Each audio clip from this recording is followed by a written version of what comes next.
Did you know you probably use phrasal verbs 20 times a day without even knowing it? Yeah, phrasal verbs are everywhere in English. And if you don't know them, you're going to feel lost in almost every conversation. So today, I'm giving you 10 phrasal verbs that native speakers use constantly. By the end of this video, you'll understand them and know how to use them yourself. Let's get started. Number 1, wake up.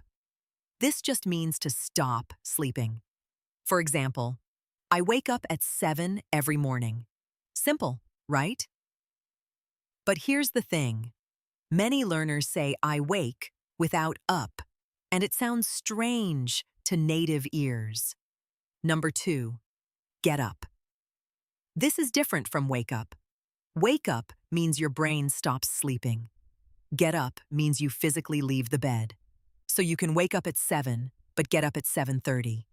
Example, I woke up, but I didn't get up until my alarm rang 3 times. Number 3, turn on and turn off. These are opposites. We use them for electronics. Can you turn on the lights? It's dark in here. Or, please turn off your phone during the movie. Easy to remember because on and off are opposites too. Number 4, look for. This means to search for something. I'm looking for my keys. Have you seen them? Notice we don't say, I'm searching my keys. We need that little word for after look.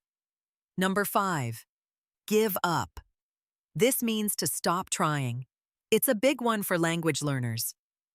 Don't give up on your English studies, even when it's difficult. You can also give up a habit like, I gave up sugar last year. Number 6, find out. This means to discover information. I found out that my flight was canceled.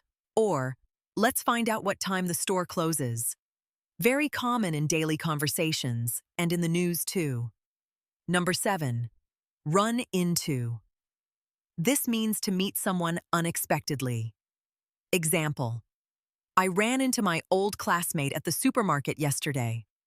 Notice this isn't about actually running side to us. It's about a surprise meeting. Number 8, get along. This describes having a good relationship with someone.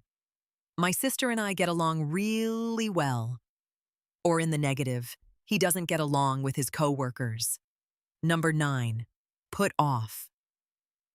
This means to delay something, to do it later. I keep putting off my dentist appointment.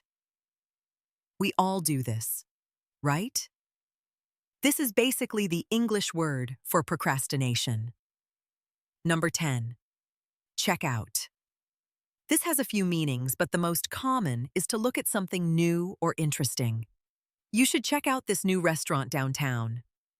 It's also used when you leave a hotel. What time do we need to check out tomorrow? Okay, let's practice. I'm going to give you a sentence with a blank, and you try to think of the correct phrasal verb before I give you the answer. Number 1, I need to wax my glasses. I can't find them anywhere. The answer is look for. Number 2, she's trying to quit smoking this year. The answer is give up. Number 3, I sunk my best friend from high school at the airport. The answer is ran into. How did you do? If you got all 3, that's amazing. If not, don't worry. That's exactly why we practice. Here's my tip for remembering phrasal verbs. Don't just memorize the words.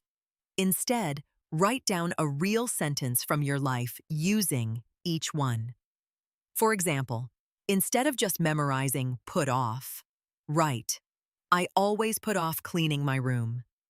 When it's personal, your brain remembers it much faster. Try using one of these phrasal verbs today in a conversation, a text message, or even just talking to yourself. The more you use them, the more natural they'll feel. If you found this helpful, subscribe for daily English lessons.